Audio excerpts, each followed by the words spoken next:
So, ladies and gentlemen, the last are coming in, which is pretty nice.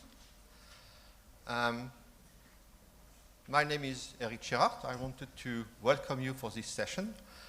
Interestingly enough, what we have foreseen with Olivier was to have some sort of a close, limited, with a few number of people session. Unfortunately, to some extent, we are a little bit more, which is nice. I'll just take one minute or so to thank you for coming. Thank you for your interest for UNIVERSEH. Some of you may know that UNIVERSEH is an Erasmus Plus project under the European University Scheme. We are one of the 41 alliances, and we are also one of the 2 alliances which are thematic. We have concurrence from another alliances which is linked to C, which has almost the same scheme of organization. We didn't talk to them beforehand, by the way.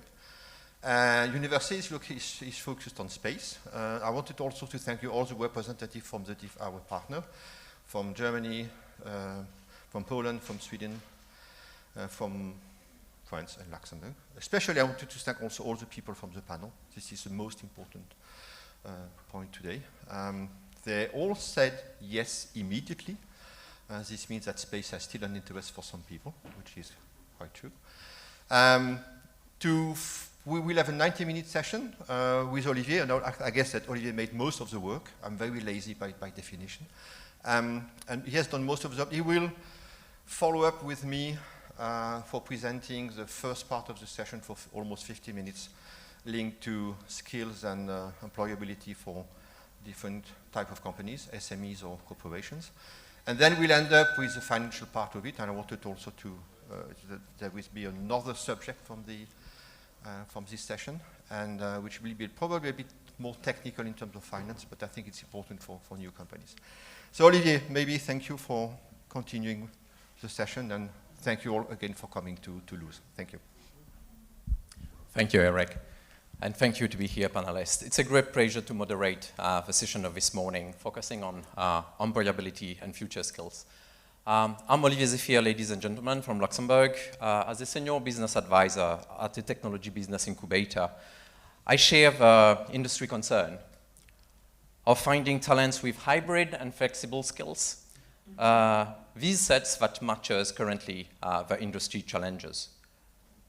We have the opportunity today to interact with an exclusive panel formed by space industry subject matter experts and representing public support institutions, private companies, as research and academics. The audience of the day here in the Cité de l'Espace in Toulouse, as for the live streamers, will for sure have valuable takeaways. As Eric pointed out, a quick word on the Roundtable Agenda. The overall Roundtable session will be structured in 2 strands. The first one will address within 50 minutes skills as determinant factor for a successful new space economy in the next 5 to 15 years. The second strand will address within 30 minutes early and late stage financing solution, the catalytic role of European Investment Fund in Euro Ventures. We will now start the round table session, ladies and gentlemen, by the introduction of our panelists. But please join me first for a round of applause to thank our panelists for their availability, and before starting the introduction by Ms. Fernandez Martin from Agenium. Thank you.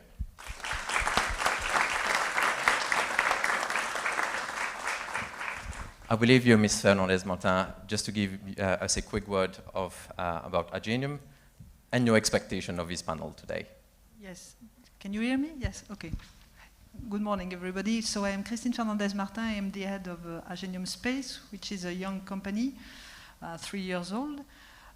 We are working in the Earth observation domain, and more specifically in image processing with artificial intelligence and deep learning.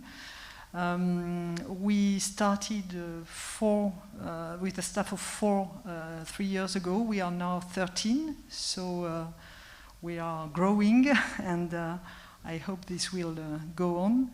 So it's interesting to participate to this roundtable today for discussing with European universities and way of adapt skills to our needs.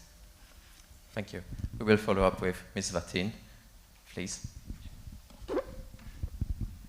Hi everyone, can you hear me? Okay. Thank you first for inviting me to that panel. I'm really glad to be here. Oh, that's better.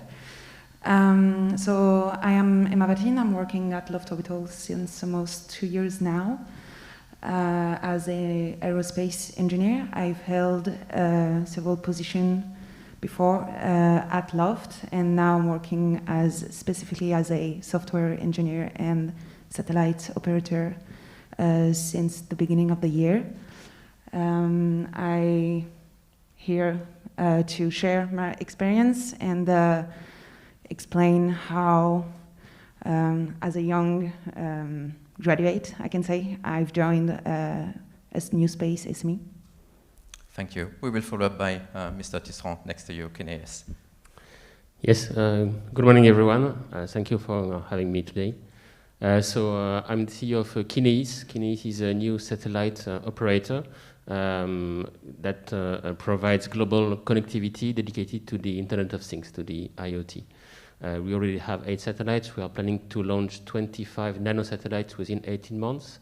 To do that, we have the chance to have raised 100 million euros of capital money last year. And so I'm happy to say that we, like you, we were 3 years ago a small team of 10 people. Now we are 53, so we are growing. And obviously, talent is the most key important thing for the company. Just one word to finish. Wanted to thank you for organizing a panel with exact same number of women and men. It shouldn't have to be mentioned, but as it is always not the case, especially in the space sector, thank you again for making this. Most one welcome.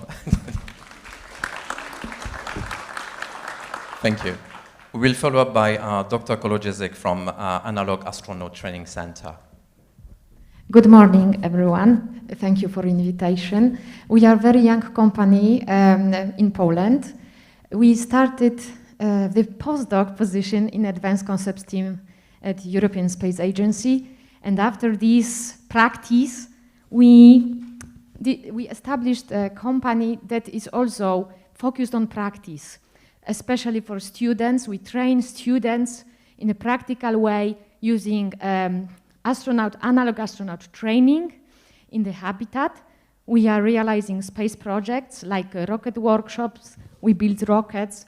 We organized stratospheric missions. So we build CubeSats that are going to near space environment. And then we also are realizing several new startups and technologies that are related with human spaceflight and living on Moon and on Mars. Thank you. Thank you. We'll now invite Professor Hall. Good morning, everyone. Thank you for the invitation. That it's a pleasure to be here. I am professor at the University of Science and Technology in Krakow, Poland. That's now I am director of the Space Research Center at the university, which we are organizing. But in my career, I started 28 startups with my students.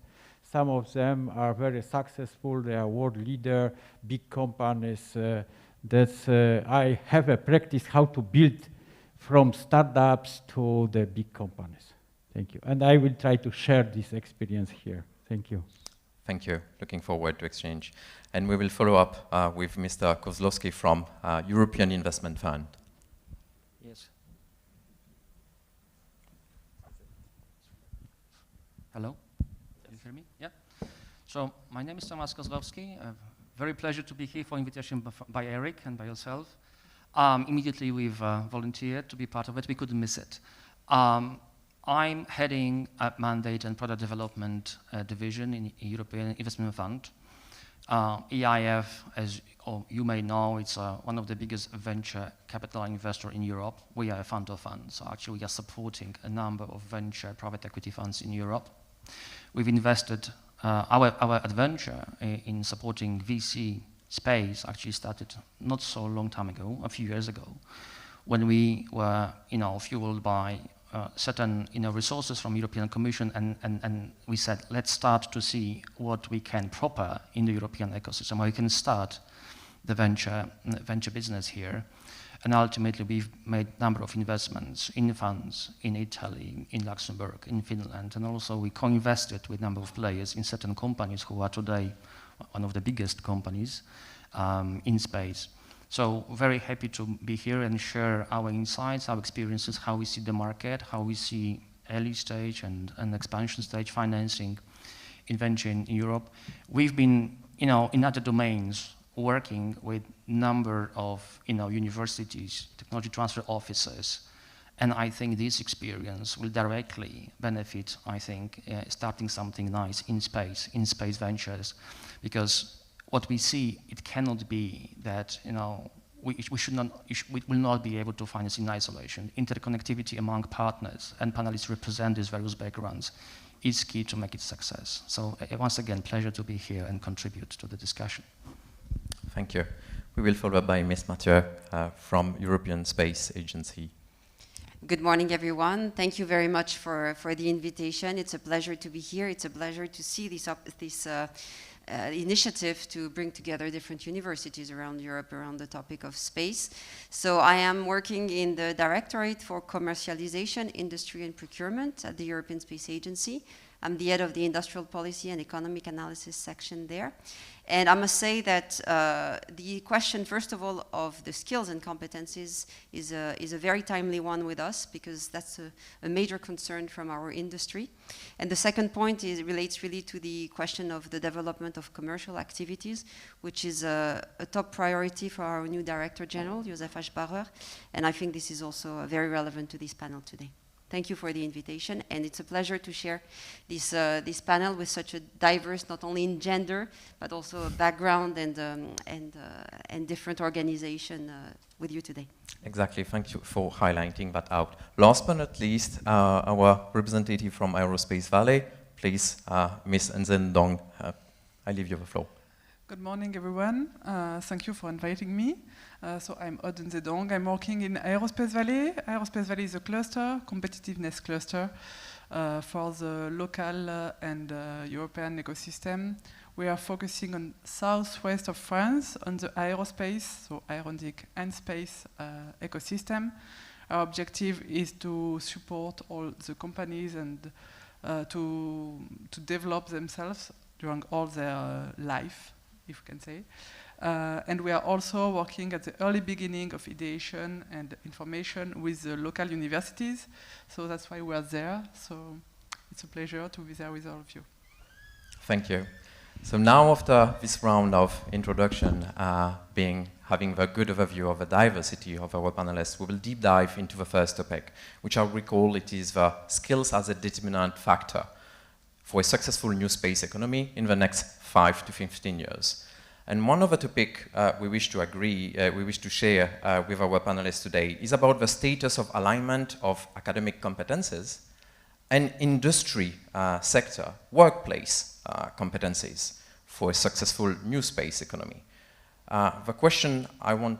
Specific question I want to bring to our panelists is, what are the existing prospective approaches to communicate about workplace competencies? What about the expectations within workplace leaders? What are the good practices? I will invite Ms. Fernandez Martin, please, if you have a feedback on that specific question. Yes. During the preparation last week, I explained what happened to my team at the beginning. We started with 4 experienced people, and quickly we had to add new talents to our team. So we started to find, of course, technical skills, technical people, young people, because as we had experts, in fact, it was a way to increase the team under the leadership of our experts. But this search is not so easy. We had difficulties. Last year, I opened 2 positions. I received for each position 150 CVs. So half of them were totally out immediately. After that, for the other half, it was rather difficult to find the good skills and the good mindset. It's important to have the good mindset, because you can find people with a very technical skills, but if the mindset is not there, it's not useful, in fact. So I was lucky, and I found 2 young engineers with a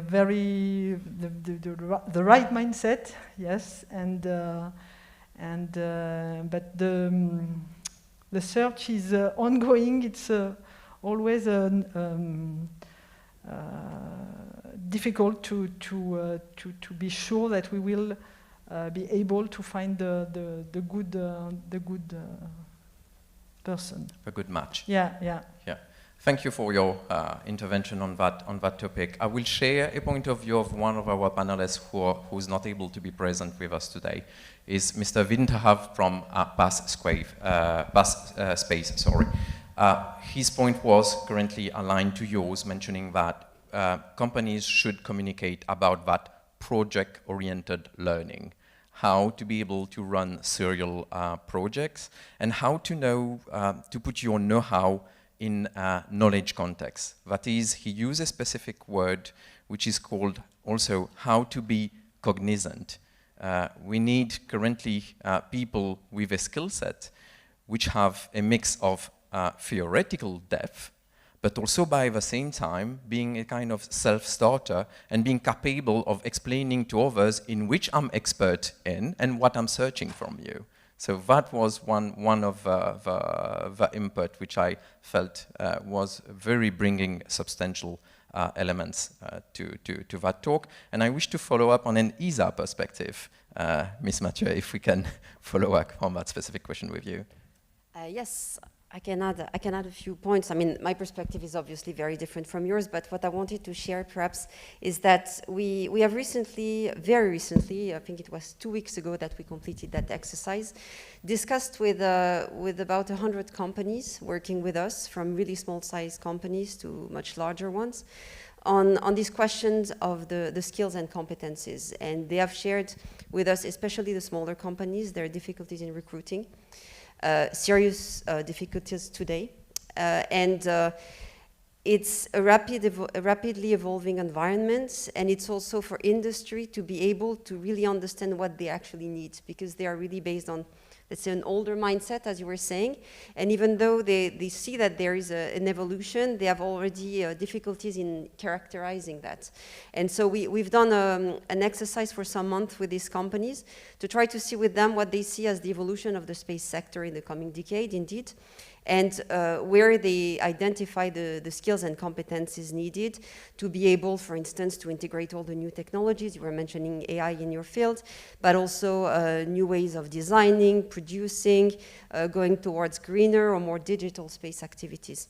So clearly, there is a reflection ongoing. There are some opportunities with the demographic of the sector, with the birth of a number of startups that are attracting younger generations. So this was the first step in really trying to identify what are the skills and competencies that will be needed. And now we are looking into a second stage, which is basically trying to understand how to be proactive as a sector to make sure that we also better communicate on the sector. It's quite a small sector, quite isolated so far. So I think there is, as a sector, a major effort to do in communicating about our activities, the space missions. I think one thing which is for sure is that the younger generations are really not only looking for an employer from, based on the benefits they will derive from the job, but really also taking into account the impact that this job and that their work will have on society overall. And I think we really have there, a very inspiring domain, whether we're talking about exploration, understanding of the universe, but also how space has a key role in our societies and helping us addressing some key societal challenges, climate change and so on. So there is definitely an effort there to try to better communicate about our sector, to make sure that this benefits then all companies in the sector to better recruit in the future. But this certainly needs to be anticipated, and we need to be proactive, and we're working on that. Thank you for your input. That's very interesting, having an overview of the schemes and the thought resource ongoing on the private and public sector. Dr. Kołodziejczyk, I invite you to give us your overview as an academic center about indeed how can we be proactive and what are the specific activities you are running on your side.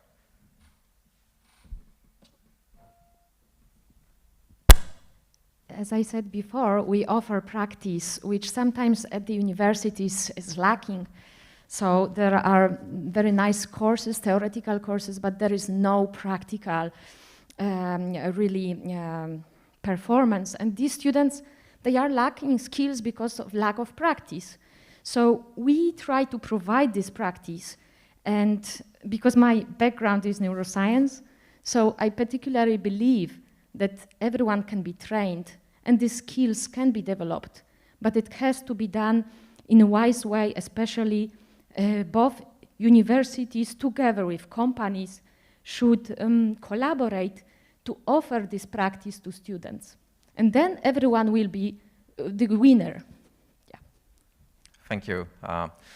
This provides us a good overview of the possibilities of being proactive, and I'm confident that the industry is going towards that direction of anticipating the future skills. But working in a technology business incubator, I'm on the show me and don't tell me only policy, and that's why the next round of questions, I focused on that topic, how to address the technical and business challenges of new space economy. What are the optimal type of profiles exactly we're speaking of? Most of the time we speak of this T-shaped professionals between skills, behavior, values, and attitude, which is some important factors to notice.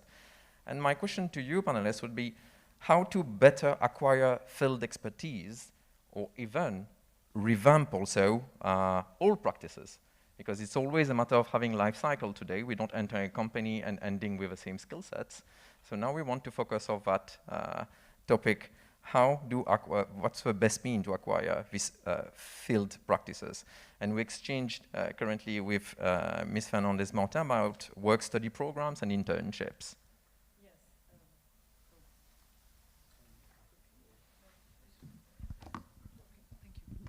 Yes.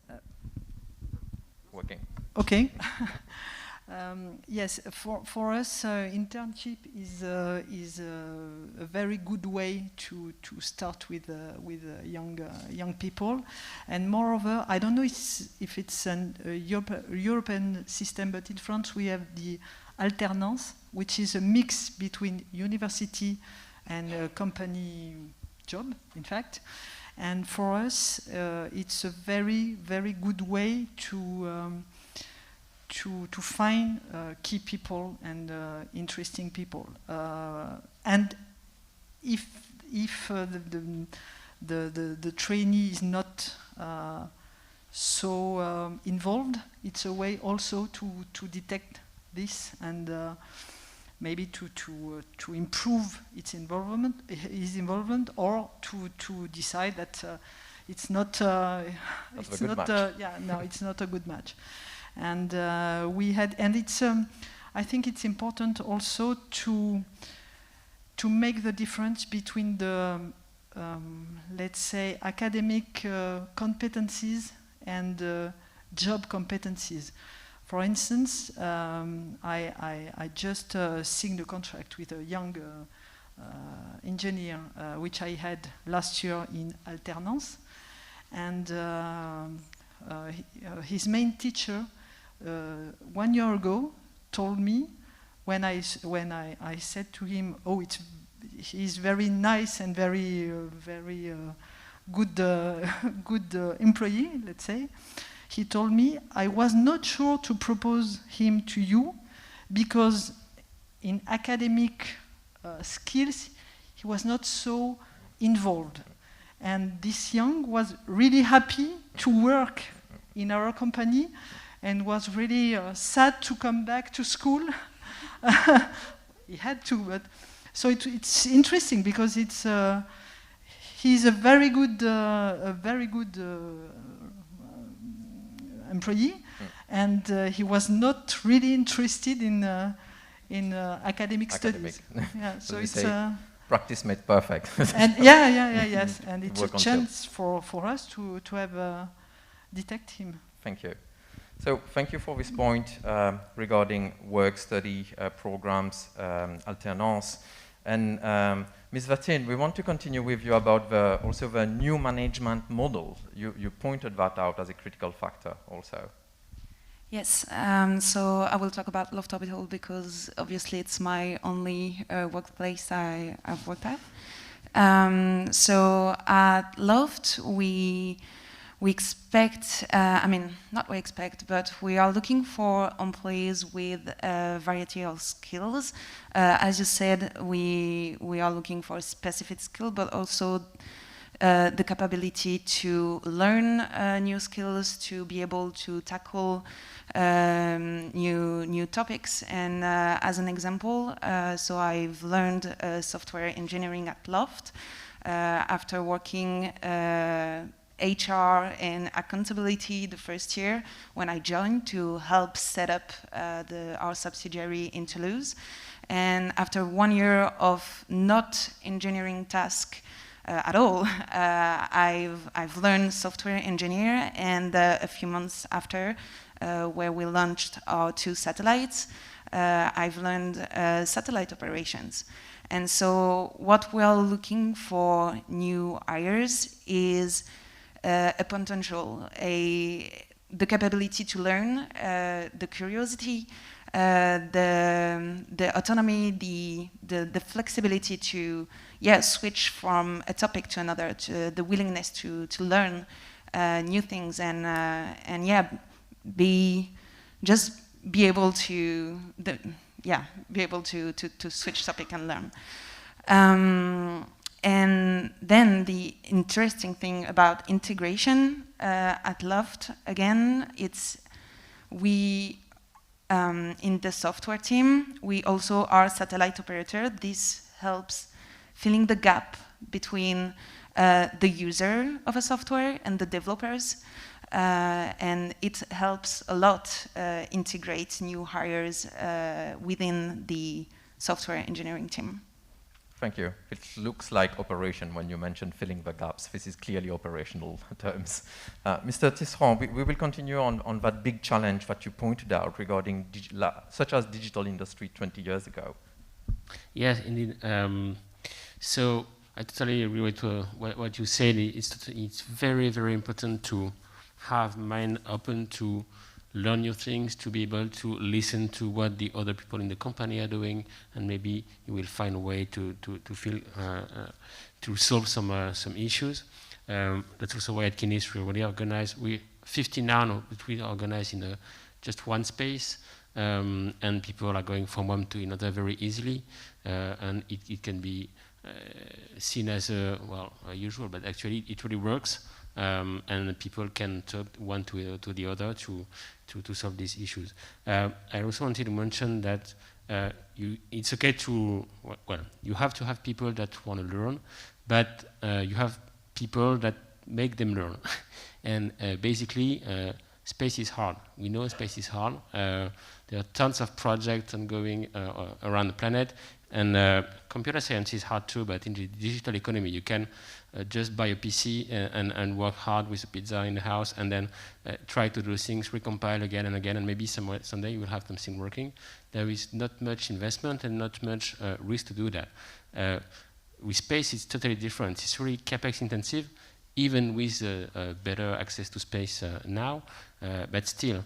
And so when you try something, it takes like 6 months, 1 year to do, and if it fails, you have to iterate again, but you cannot do this like 10 times. So you need some experts still. So we have the chance at Kineis to have a very good expert team from CNES, Space Agency, people that were working there before that are working for us now. And so we have a very diverse team today in our space talents. And so to give an example, the mean age of our employees is about 40, 41. So we have people from 25 to like 58 or 59, with people that have trained and practiced space for decades.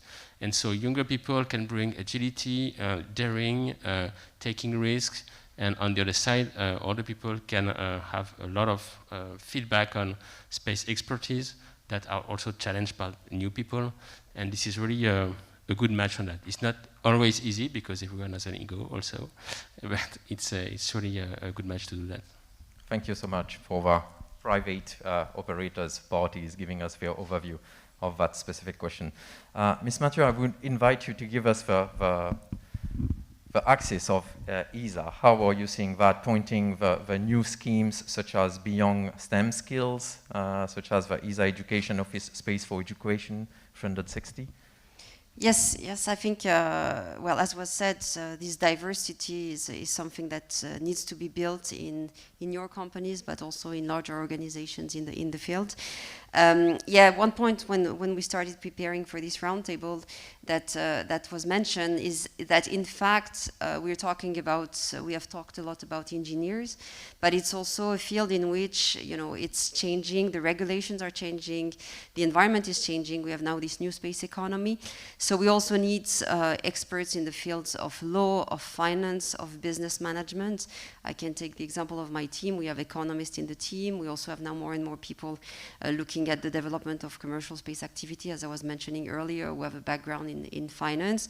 We're working with our colleagues from the EIF on a number of topics, which also requires us to stretch our skills and competencies internally.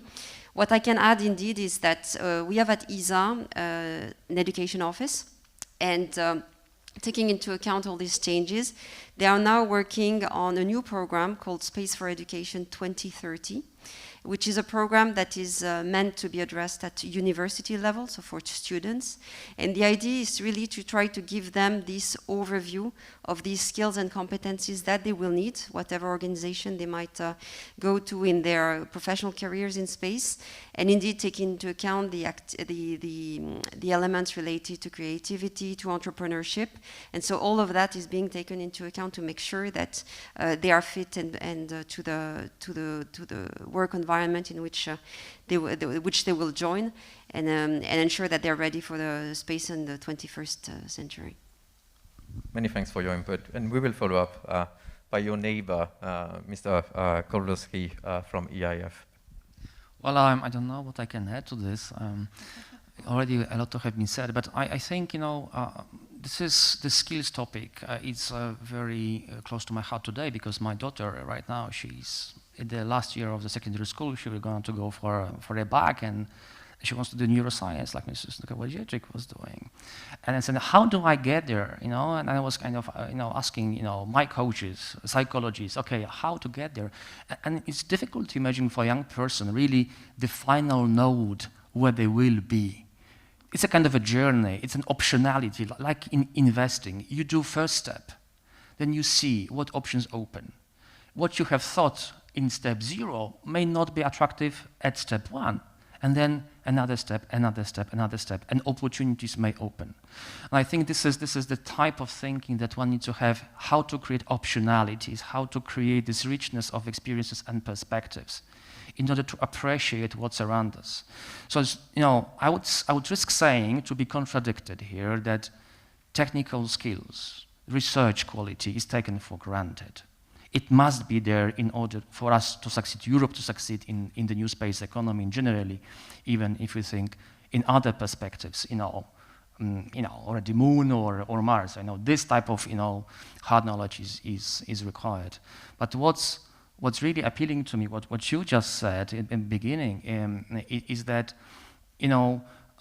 this curiosity, this kind of ability to listen to other people and take different perspectives. Clearly, when venture capital funds approach companies, when they look for investments, they look in many different ways, but they look as well, and very much so, about complementarity of skills, and that you have business people, you have commercial people, you have connectivity to the ecosystem, and you look for passion. You kind of you are betting on the founders. You're not necessarily betting on the final application of what today the company is thinking to do, because there may be a pivot to be made. There may be something kind of discovered that the application I was thinking to bring significant, let's say, revenues will not be there. Americans might be quicker, and then you are done out of the market. So this type of additional pivots must be there, and this is true at the level of the portfolio companies, if I can call them from my perspective. But it's also true at the level of teams that invest and choose these type of companies, because we as a venture investor, fund-to-fund investor, look into venture capital funds also from the skills complementarity perspective, about the track record of investing, whether they've invested at all, whether they have domain knowledge, or at least some of the partners have domain knowledge, whether they've exited companies, whether they have added value, in which way, so to speak. So these are all considerations that go around. And I would kind of say this kind of softer perspective is extremely crucial and important, how to match it with the core technical perspective. I don't know which is most important. One is de facto a catalyzer of the others. But clearly doing a holistic education is a must. And this experimentation that should be given to young people at the very early stage of the education. And we have, an example of a program that we've run with one of the German universities and the fund attached to that university. We have been somehow investing with family offices to sponsor a grant type of, small ticket, 10,000, 15,000 euros to try ideas. And there have been hundreds, if not right now, thousands ideas be tried by students. It works, fantastic. Doesn't work, you've learned something. And then, there are a number of follow-up opportunities for us to invest at the seed stage on these companies. But what it made students is to try new things in practice. And my personal viewpoint, which is from very utilitarian perspective, I like things if I can try them out in practice. Otherwise, I don't occupy myself with it. Thank you. I think we have a substantial takeaway. And all of the panelists brought us that overview that you should dare with your expertise to build evidence and bring your network with you within a work scope, within the team, being flexible. And I will invite Ms. Nzeh Ndong to let us know about Aerospace Valley initiatives regarding that topic. Yes. You were mentioning InnoSpace, for example. Yes, I would like to speak to InnoSpace because what I heard from this the three companies representative is really in line with what we are trying to do. So InnoSpace is a European project including 3 universities from Italy, Romania, and the one in Toulouse. And the objective is to open the mind, if I can say, to students, mainly the PhD or just before PhD, to all the skills that what they are building and in their own first courses. So we are doing some workshops, summer schools, and also a lot of online tools on 2 parts. The first one is technical tools, but not the one that the students are usually learning. I mean, we are doing some courses on Earth observation or artificial intelligence, but the students that are not coming from these tools, so it allows them to discover a new field, and if they can say, oh, maybe it's interesting for me also to bring this in my own field. And the other part is to help them to acquire new skills, transversal skills. I think it's about mindset, you say, about business and how a young company is working, trying to make like a short entrepreneur journey during 1 week to better understand where they can work after, because there is really a lot of young companies that are looking for hiring, and students don't really know them, so it's difficult for them to catch that there is something interesting for them, and they don't know how to talk also with these young companies because they never really learn. So we are trying to make all this with university on one side and some ecosystem representative like us on the other side, trying to reach young and also large companies. Thank you so much. With that last intervention, we will close that question and switch to another one, which is anyhow related, specifically on supporting the entrepreneurial mindset, this one in which I'm directly involved myself as a technology business advisor.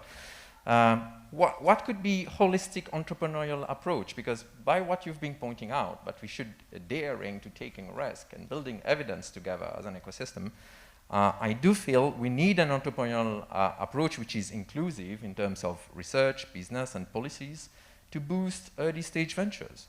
So my question to you would be, what's the current status in SMEs, corporate, and institution currently to prepare that holistic entrepreneurial mindset? And we shared about with Ms. Fernandez about team scaling model, about internal mentorship model. Yes, what we try to do in our company is to hire young people, but with a mentorship.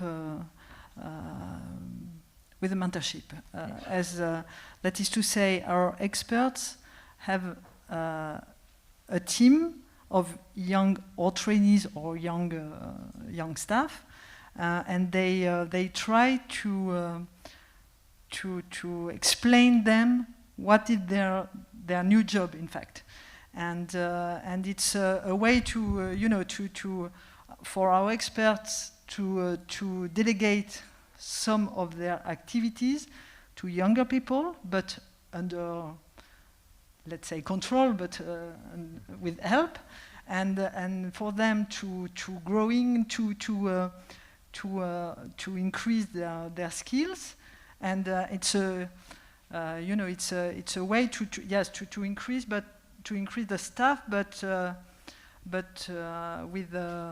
with control, in fact. And another thing I think it's important, it's for the young people to see what we do in the company. 2 weeks ago, we had a very big answer to make to an ITT for ISA, and I put all the team in the tender in order to show them what is the impact, what is asked to us in invitation to tender, what they have to write to answer, how they have to write this in order for the client to well understand what we want to do, to propose, and if it's a success, they will see directly the impact of their actions. Yes, of their answer. So, and as I told to them when I had your when I was a young engineer, I didn't answer a tender. It's I think it's a good experience for and it's important to involve them in. Thank you for that. This is a real concrete, practical example of involvement. And we will continue with Mr. Tschirhart, where we pointed out how to build and entertain public-private relationships so as to run for entrepreneurship together. Yeah, like I said before, space is hard, and so you fail often. And the first thing to have in mind is to be open to fail. You must admit to fail. And I think this is the really first thing we should have in mind. To start a company, you need to think first an idea and that you feel in your guts, that you really believe in. And second, that you don't really care that much to fail. Because you will fail, and then what? You will have learned, and then you will try again, etc. And on that point, so people, students, and young entrepreneurs have to learn that. But also, I think institutions also should lead the way in that point. And what does that mean? We have raised money from half public sector, half private sector. It's been really hard, like always, raising money is hard. But what I've seen is that in France, in Europe, we want to be, obviously, the project to be successful, but at a point that actually people care to fail. And it's logical to care to fail. But when you play on the ground of capital risking and developing new economy, like the digital economy 20 years ago in the US and even in Europe, well, you have to know that you will put money in 10 companies, but just one will maybe succeed. And you don't have, you didn't lose the 9 others. Actually, and in the 9 others, you have people that have learned things and that will build new companies. So it's better to invest even if the company is failing, because the people in the company will try new things. At Kines, so I said we had team from CNES. We have a small team, like 10 people coming from Sigfox. I don't know if you know Sigfox. It's a company here, which has been founded like 7 years ago. And now that he's searching for their scaling model. So you have people coming from there to our company. And at Sigfox, you have people from Freescale, from other company before that have turned down their site in here, or that they have moved from one subject to another. And so what's important is to think about the people, not the company. At the end, you have money that will flow, and maybe some capital will be lost, but hey, it's just money, actually. You have to think about the people that are learning. I know, I'm a little provocative to you, but actually, we have to think in broader way that just is the structure, is the company will succeed or not. Not to fund anything, but still. No, but I think this is very clear. We get the clear message about available funds to fail and learn quickly, but to scale fast also. Yeah. We get that message. And I must say we haven't got money from EIF, maybe because it's available fund for learning and feeling quickly if necessary. We will follow up with Aerospace Valley first, Ms. Nzeh and Ndong, on your perspective of supporting the whole company life cycle. Yes, thank you. Exactly. I just talked about Aerospace, which is a European project for the beginning, for really working with universities, so at the early life cycle of a possible company. But we are working on all the life, on all the journey of a company, meaning we are working on about ideation, so with many university and schools to give inputs for students so they know a little bit more about entrepreneurship and how it works, and if they are interested, how they can go to work in young companies or to create their own companies. And after, we have also a lot of different programs. The first one was an ESA Business Incubation Center that we are still running. We have also a lot of European projects trying to find money at the European level to support development of prototypes or demonstrators at a local level. And after also, we have some programs to boost the development. So mainly after the companies as the first client, the first product, we are supporting them to go at an international level or to be able to develop themselves, to boost themselves with an accelerator and with other, mainly a lot of European and ESA projects. We trying to think as a whole, the whole life cycle, as you said, of the company, because we need all the different steps for the ecosystem to be really efficient and still alive, and with a lot of people, companies, universities, labo, everything is really important for the business to be able to grow on the long way, if we are trying to think on the long way. So. Thank you so much. And we will continue with your neighbor from EIF, Mr. Kozlowski, if you can have, we have 2 minutes. Yeah, just a nice reflection of all of this, but on the money I'll refer to later. It's very important to lose money, but also to not to lose money, if you want to sustain the industry. But I think, I think we need to make new space in Europe look cool. It needs to be cool. It needs to be attractive. It needs to be telling.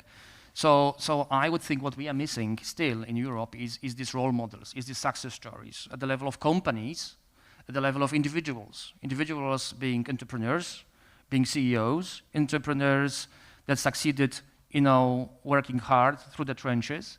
We need as well role models at the level of young students. Preparing for this conference, I watched a number of YouTube videos where PhD students or other students have been at the last years telling what was their journey looking like.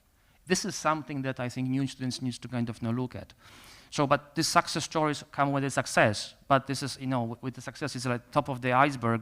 Beyond that, you have sweat, tears, lost money, whatever have you, right? And then it's not that you learn only on the good things, what work, but you predominantly learn on what didn't work. And what I would risk saying is that universities, in order to kind of produce people who can attach to the needs of the sector, need to work through the case studies.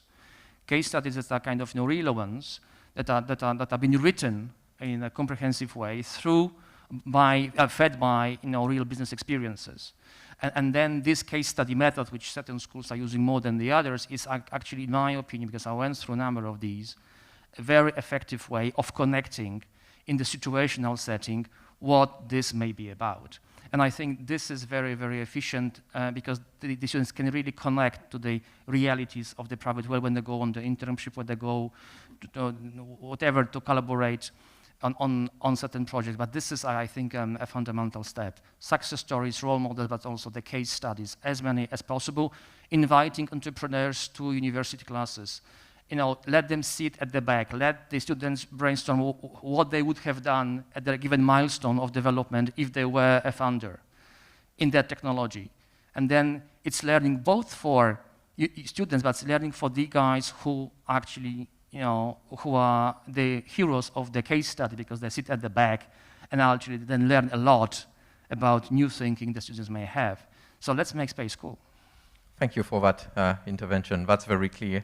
And I think we've consolidated so far really interesting learnings from what you've been pointing out about space is hard, but it will be cool to test very interesting future elements for business in a structured sandbox per se. And I will invite Professor Aude to wrap up because this is a nice transition upon that topic we've been sharing, how to support this holistic entrepreneurship model. Yeah, that's from my experience, the process of the building the technology via the startups company is not so sequential and not so linear, that it's very, very complex and there is a lot of feedbacks on that. There is also the problem with the skills. What we need now, we need a cross-disciplinary trained people because they need to join the mechanics, electronics, software, but not only.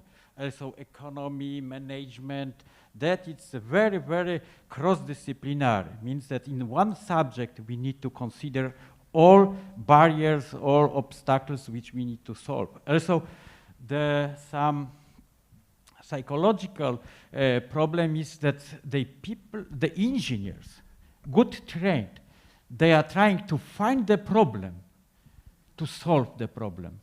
Not to solve directly the problem without any different problems that they have in the mind.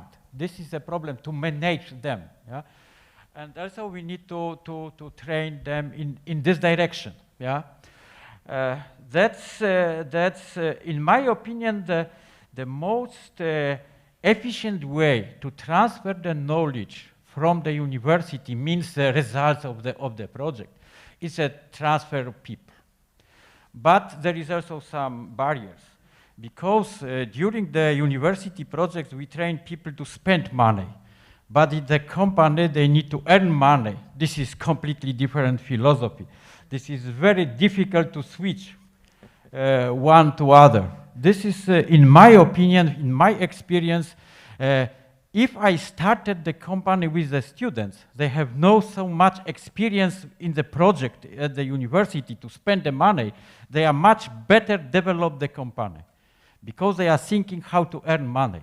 That's and also these young people are more creative. They have no so many barriers because they are not experienced and they have good ideas. But the startup life, it's a step by step. If we are closer to technology, we need to have on board more people from management side, from economy side, because we have the market barriers, we have the competitors. There is completely new experience for such a people who start with a new company. Yeah? That's access to the market. It's, in my opinion, it's a main obstacles for growing the startups. In my opinion, it should be defined at the start.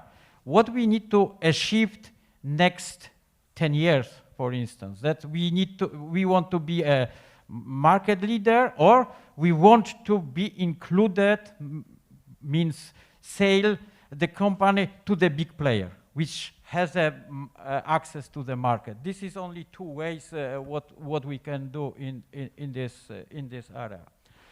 And also,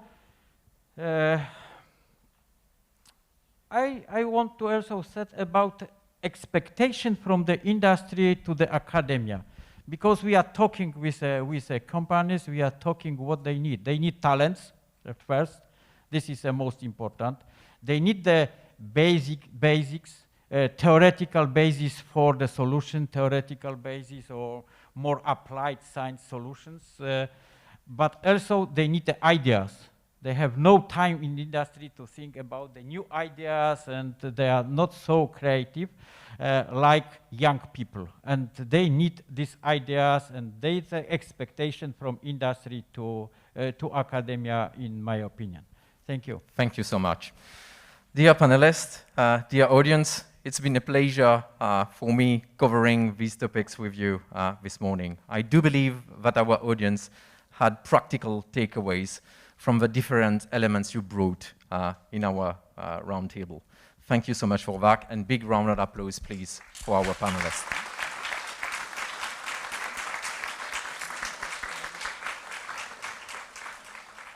We will have 3 minutes of break just to switch session. I will now invite Eric Tschirhart to follow up on the next topics, which is going to be about early and late stage financing solution and the growth development, catalytic role of EIF in Europe Ventures. Please, Eric, I will be your moderator for that one.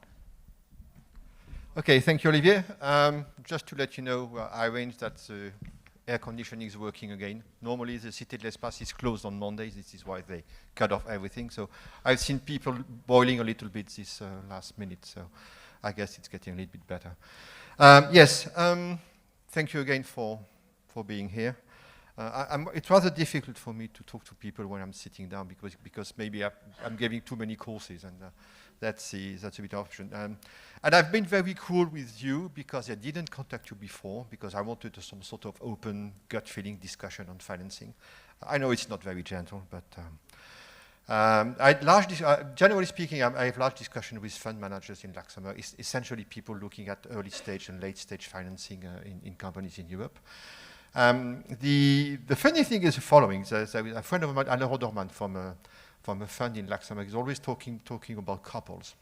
And the interesting thing below that is that he's talking about couples and also the mistress or the amant of the couple. And when you look at it, it's quite interesting. The discussion is quite interesting because if you look at the first couple, which is blood, it's people with a product. How do they get an MVP potentially to the market? And this needs a little bit of blood because it needs time and it's quite difficult to do it. The second couple is sweat, finding money for the product. This means convincing VCs to give you some money to get something on the market, if any. And tears, it's always the same. There were just a few words beforehand. Looking at finance and people, or people and finance, we need to get paid for what we are doing. So, And interestingly enough, from these three couples, you are always the third party who is coming in, because if it's finance people or product, which is coming into the discussion. So, and the second point is something which is conjunctural at the moment, and when you're looking at people who are head of fund managers and so on, they're absolutely desperate, because there is a lot of cash on the market for the moment. But also, they have a very strange characteristic. As fund managers, these people should be taking risks. And unfortunately, they are sitting on a large amount of money, but they have also a large aversion to risk.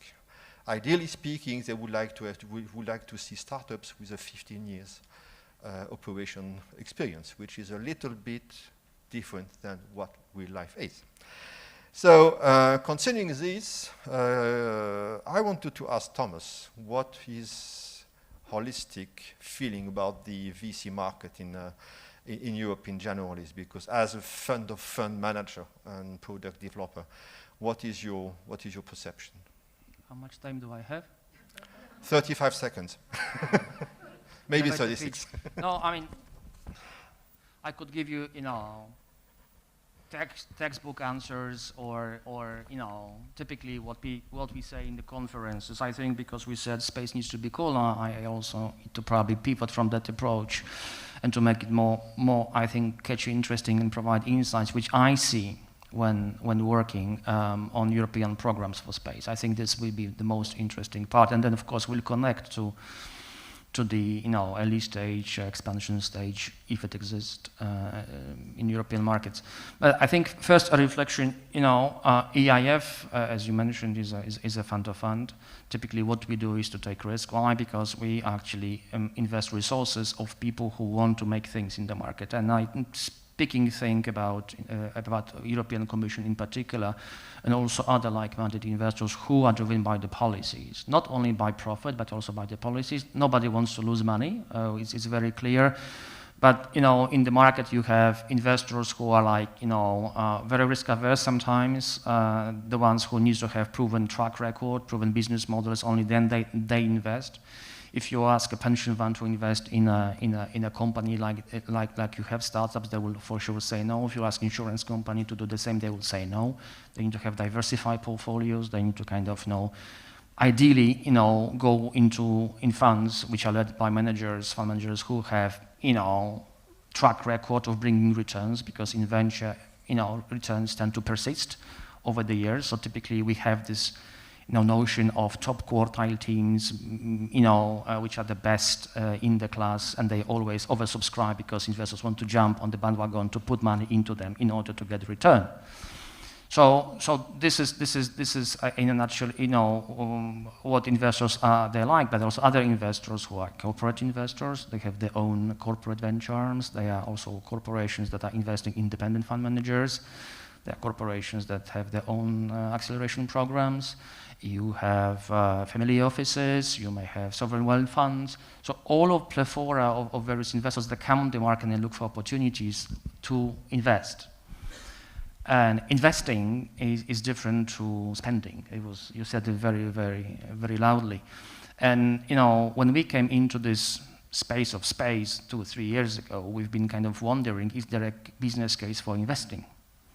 Because the ecosystem looked like built up purely or predominantly by public bodies for right reasons, because it is you need to have sound research, into sound knowledge, sound technology behind. Often at that very early stage, which I can jot TRLs 1, 2, 3, 4, 5, commercial people do not invest, right? So this is where the public really should be there. But then there is going to be supply at some point of these interesting technologies that are reaching, again, TRL 9, 8, whatever. Then, if they are not to be lost, somebody needs to pick them up. And then we know today, so far what existed, all of these programs run by European Commission, also by ESA, many kind of programs that bring these companies somehow at the verge of the investability, but the question arises, okay, what is next to be made? And this is where we came in, and then we said, okay, given, that Moore's law a bit starts to work in European space, which is like costs are cut in order to enable certain business model, cheaper launching, and a lot can be done from the perspective of our orbit insights and observations similar. People have been kind of thinking there are opportunities out there to really invest and get money, and this is where the connectivity started to be made. So what we said to the Commission, look, we would like to kind of try to see what we can do, and we've started out of the Innofin program, which is funded by the Horizon 2020. So you all know Horizon program. Many of probably companies benefited from the grant space there. But there was also an investment part of it. So we started to kind of see what we can do. And we've invested full of this amount, which translated into actually 300 million euro of investments at the level of our venture capital funds. We invested in a number of players, 2 specialized venture funds. What they have in common, these 2 specialized venture funds, is that they are very much embedded in the ecosystem, working with the space agencies, national space agencies, and ESA, and the ecosystem around. We have also invested in a number of funds who are not specialized funds, but they want to make a step to see how to have a meaningful allocation to space companies, 20–30% of the investable amounts. So we can see a kind of a situation whereby a number of venture funds who are typically working in digital tech, ICT, what we call it, somehow look at the new space and say, okay, can I pivot there? What does it take for me to change my strategy and then look into these opportunities? Because this is where the commercialization element is very important. Who can benefit? What are the use cases for these technologies? Investors are not so much interested, okay, how could we land something on Mars, but okay, who can use this technology and number of users and how we can monetize the venture. So this is exactly what these investors were looking at. And the problem is that even if EI has the money and resources, we cannot be alone in the fund. We need other investors to join. And in sectors like ICT, life science, where we really incubated what today are household names in Europe, they were 10–15 years ago first-time teams. The same happens in space. We today try to incubate fund managers who are first-time teams. They are venture into space. Then maybe in 5–6 years, once we sit here, maybe in 7 years' time, they will be household names for investing in space.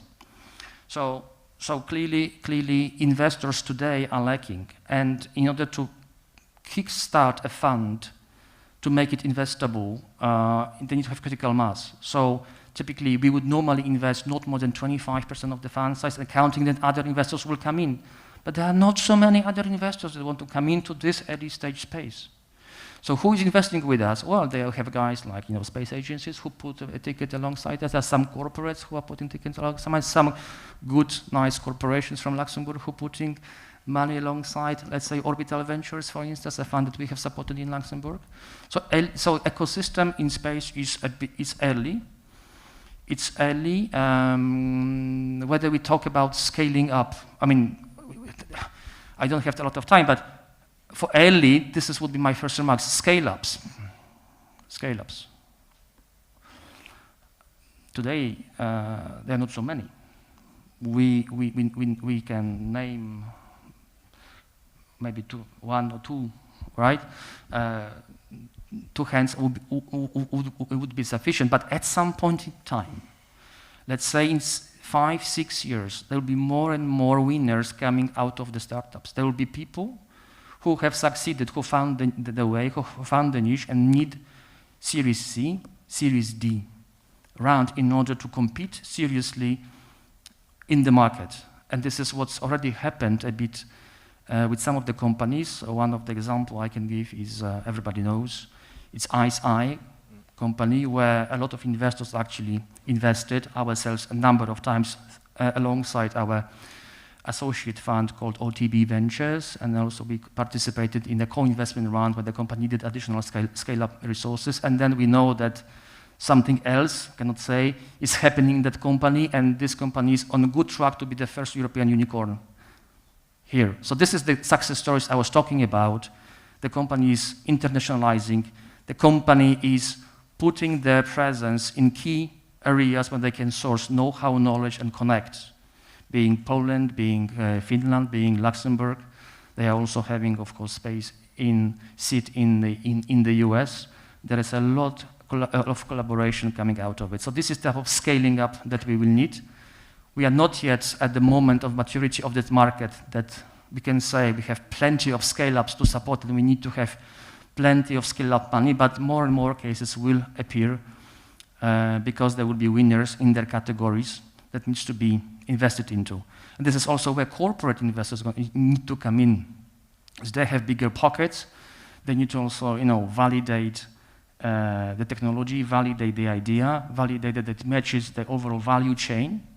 So we see in other areas, not space, investors not only looking at the latest stage when they really can put and contribute big money in big rounds, but also helping at the early stage where they provide for testing facilities for validation, connectivity, and bringing the company in the value chain. So this corporate dimension in scaling and validation is important. Okay, not so many players probably on corporate side by comparison to other segments, but still I would kind of think it is important. But space investing is not only about venture capital. Venture capital, it's a part of the answer. Because you said space needs to have big capex, and venture capital funds do not, by definition, cannot afford big capex. They need to team up. Where venture capital funds will operate is in the technology, where they have big scaling potential with the smaller money can leverage, but taking risks, not investing where everybody would invest. But capex-wise, you need to have financiers that are able to put big bucks for infrastructure and for production. But this is where EIF doesn't play because we are although we are pan-European, we are too small for that, and the venture model is not suitable for that. We need to team up, and also our mother company, European Investment Bank, is very heavily involved, supporting, let's say, Ariane 6, for instance, launching business, and also other big names that you would normally be, of course, knowledgeable about. So here, big infrastructure, venture. In addition, there is, for the scaling up, important part of the market that needs to be addressed, which is venture debt. This is where people have, around A on B. So product is more or less validated, investors are coming, but the company needs to scale and not to get diluted because ultimately we need to make money for the founders as well. There is a lot of money needed to be provided in the middle, and typically it is, fulfilled by the venture debt. And again, EIB, our mother company, is one of the biggest providers of this venture debt, and they financed recently 3 to 4 companies between tickets 5 to 50 million euros just to kind of scale companies that are in this trajectory of growth. So overall, we have put our toes into the water with the programs that we've managed to deploy, but we hope for more. And I would like to tell you that right now we are finalizing our negotiations with the European Commission on the next programming period, where we'll be implementing around 11 billion of InvestEU program in all economy for venture, for guarantee business. But we have been able to dedicate 500 million of firepower to be put into venture funds and co-investing with venture, which is 5 times the money we had just 1 to 2 years ago. And this is €500 million will be matched at least by a factor of 2 at the level of venture capital funds, because we expect other investors to join. We become catalytic to bring other investors. Typically, when EIF joins, when you have space agencies around, people start to believe that they're going to make money, and they join, and we have this multiplier effect at the level of the portfolio companies. So that €1 billion of high-risk venture funding to be made available, cornered by European Commission. Why does Commission does it? Because they have it high in the policy agenda. And in addition, space became, or has become, not only the frontier of investments, but it has become a front of geopolitical game. And then space is regarded not only from the commercial perspective, like a new frontier, how we can benefit and how citizens can benefit, but it's becoming really, I think, very important strategically. And space is classified by the European Commission as a strategic sector, strategic technology, very particularly looked at from the lens of Brussels. And then this is hopefully will help us, not other way around, in order to get traction and get more presence and build up this ecosystem in the next years. This is how we see ourselves to be fit in the ecosystem. We don't want, as AIF, to be put like working in parallel, regardless of you guys, because in order to complement each other, like in a team, we need to also work together in a larger ecosystem in order to make a difference and make sure what each of us is offering, how to team up in order to have a better new space economy, which is cool in Europe. Thank you, Thomas, for this quite complete and non-textbook answer. I wanted to ask to Christine, what is a perception of investors within the operation of a company? Is it something that you are chasing at, or is it something that you looking forward for the 2 or 5 years from now? Is it something which is really difficult at the moment or not? Well, not at the moment, because we started our company in an SME group, so it's a fully private company, and we had the chance at the beginning to start with success in ITTs for ISA and CNES. So we started to earn money and to develop our activity rapidly with private fund and tenders. So it was easy. Last year we have asked for BPI, Banque Publique d'Investissement, fund to help our R&D activities, and we managed to have and help from BPI, and so today we do not need to have extra fund. We are growing rapidly, but not so rapidly. But I guess in 3 or 5 years we will need additional fund, and so to some extent you are quite fortunate. Yes. Okay. I wanted to ask Emma, because she's at the other side from a company. She was just almost hired by a company. What is your perception of investment within your work life and the way you are thinking? Is it something which worries you? Is it something that you're looking at? Is it something that you don't care? As soon as you're paid, so more or less, because this would be the discourse from my children, which are more or less the same age of you. They don't care about investment, which is another discussion. But what is your perception as a young engineer? So at Loft we absolutely care about investment because our management is really transparent about that. So we are a US-based company which has a subsidiary in Toulouse. So we've really relied on American and international funds since the beginning. We are currently raising money.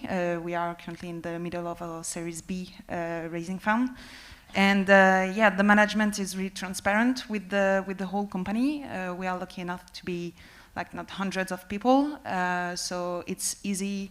The communication is easy between the top management, executive sphere, if I can say it like that, and the employees. So it's we are really involved in this. We are not actively participating to the fundraising, but we are aware, we are informed by the management, and so it's they picked our curiosity to learn about funding, about investors, about investments, how it works, what is a Series B, how I get paid every month. So we are pretty involved in this, but I'm not an expert.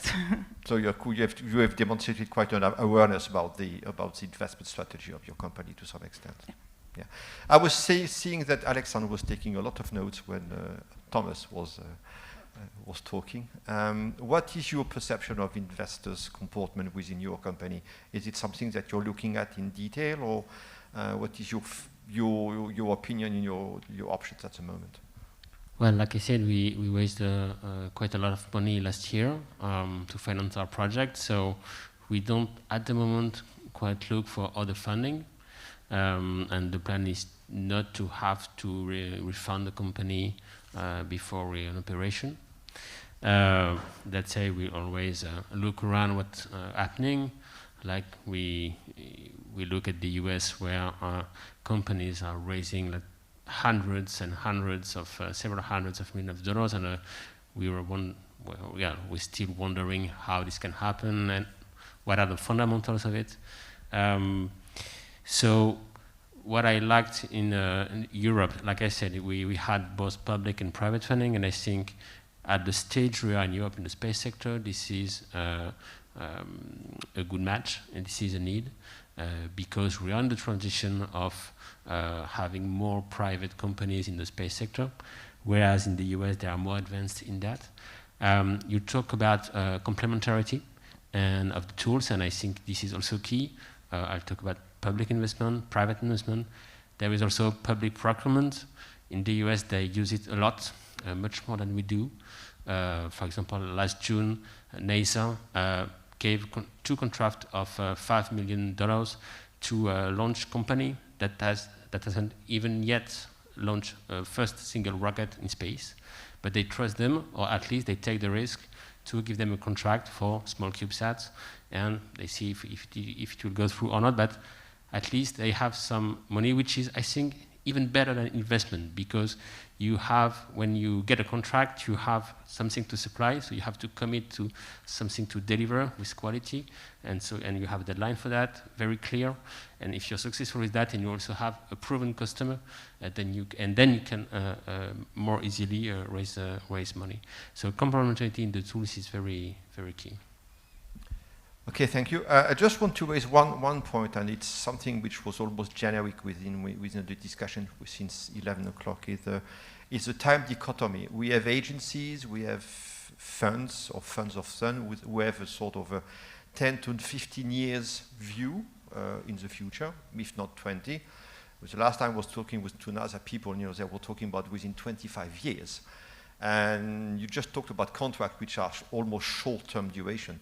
And I wanted to have some opinion or some feeling from Charlotte concerning this discrepancy between company operation, which are almost day-to-day or year-to-year operation, and the view of a space agency which is looking within 5, 10, or 15 years.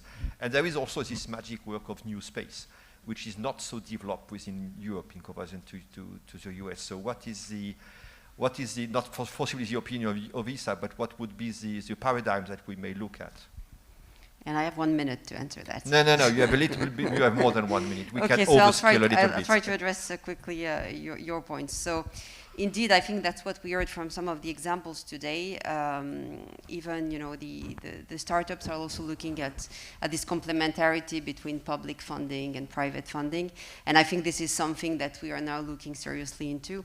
As an agency, indeed, we have a long-term vision, but we also have, an awareness of the pace that is accelerating in our sector.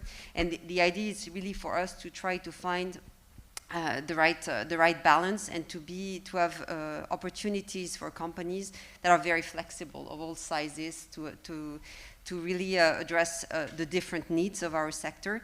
Indeed, new space is coming. As an agency, we are reflecting very actively on what is our role as an agency to support this emergence of new space, of commercial space activities overall. We have already some tools. Some of the colleagues here have benefited from these tools. We have also changed and adapted our processes to make them faster, to make them leaner. We have now possibilities of grants, which we didn't have in the past. So we are really reflecting hard and trying to implement as quickly as possible a number of new tools, and really trying to find, our role within this overall ecosystem to try to indeed continue supporting one way or another. This might not be directly funding, this might be technical expertise, access to our technical facilities, which might be what is needed instead of or in addition to funding. We are working with our colleagues from the EIF in trying to, and other venture capitalists and so on, in trying to see how we can support the access to finance, which is one of the key concern of our smaller companies. Obviously, this is the number one. How do we access to finance? We have great ideas, but then how we do that? So this is a process in the making.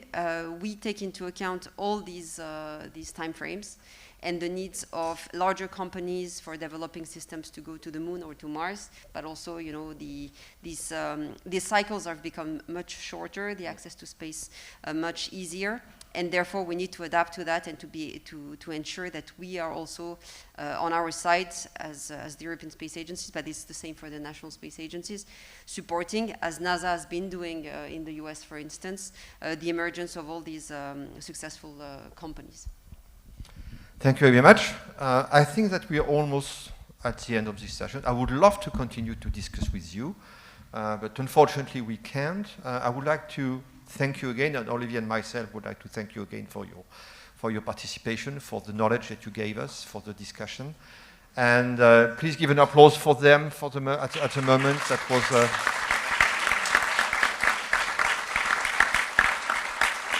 I guess it was a real pleasure for all of us, and I guess that we have lunch now, and we will be restarting at 14 or 2 p.m. this afternoon for the official session of UNIVERSEH. And if you want to be kept informed on UNIVERSEH, we have a LinkedIn page where you can get information regularly. And thank you again. Have a nice day. Goodbye.